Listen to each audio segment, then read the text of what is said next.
Hello bachon, let us read this question. So the question says a boy standing on the roof of a building that is 44.1 meter high drops a stone. तो जो लड़का छत के ऊपर खड़ा है और उस बिल्डिंग का हाइट है 44.1 मीटर, वहीं से वो ड्रॉप करता है यानी कि एक स्टोन को छोड़ देता है बस. After 0.5 second he throws another stone vertically downwards. तो 0.5 सेकंड के बाद वो क्या करता है, दूसरा स्टोन उसको छोड़ता नहीं, उसको थ्रो करता है यानी कि कुछ इनिशियल वेलोसिटी के साथ थ्रो करता है. If the stones reach ground level at same time. तो अगर ग्राउंड पे दोनों ही स्टोन सेम टाइम पे आके पहुंचे, what is the speed of the second stone thrown by the boy. तो कितने वेलोसिटी के साथ या फिर कितने स्पीड के साथ सेकेंड जो स्टोन है उस लड़के ने थ्रो किया वो हमें फाइंड आउट करना है, जबकि जी हमारा है 9.8 मीटर पर सेकेंड स्क्वायर. तो इस क्वेश्चन को करने के लिए जो की कॉन्सेप्ट हमें चाहिए वो जान लेते हैं. तो ये हमारा है इक्वेशन ऑफ मोशन का इक्वेशन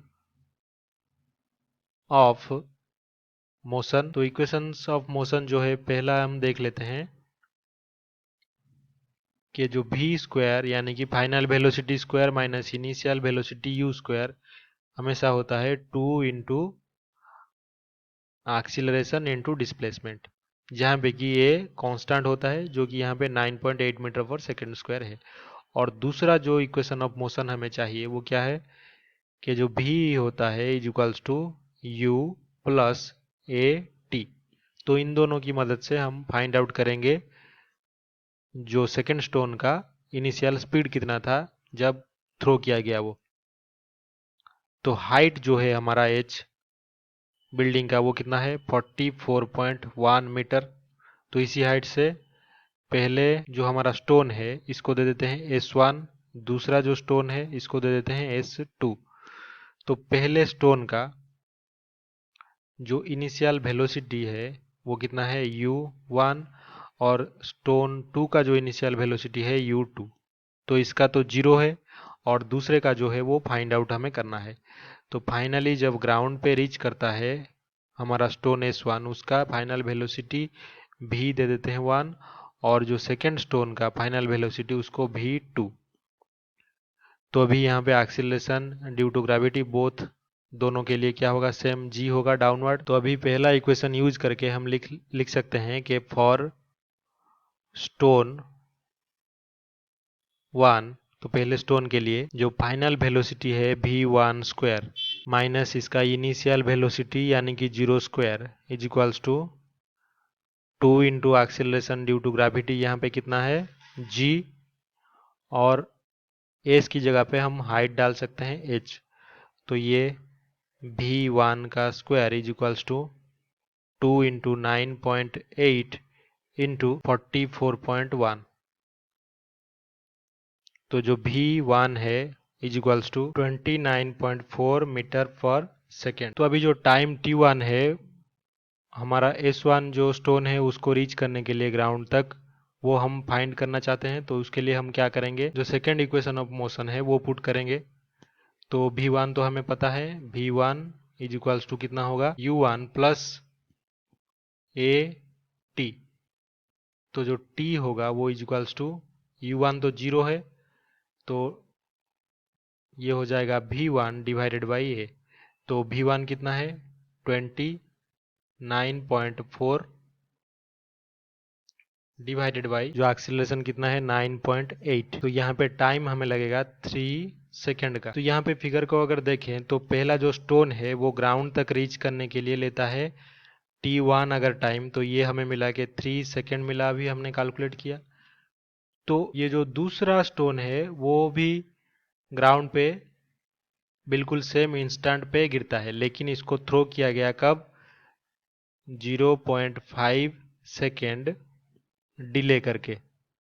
तो डिले करके मतलब जो टोटल टाइम होगा ये ग्राउंड तक रीच करने के लिए वो कितना हो जाएगा 3 माइनस हमारा डिले कितना है 0.5. तो जो t2 होगा इज इक्वल्स टू 2.5 सेकेंड का होगा. तो यहाँ पे हम लिख सकते हैं कि t1 is equals to 3 second और t2 जो है is equals to time taken by the stone, तो ये दूसरा स्टोन है, टू रीच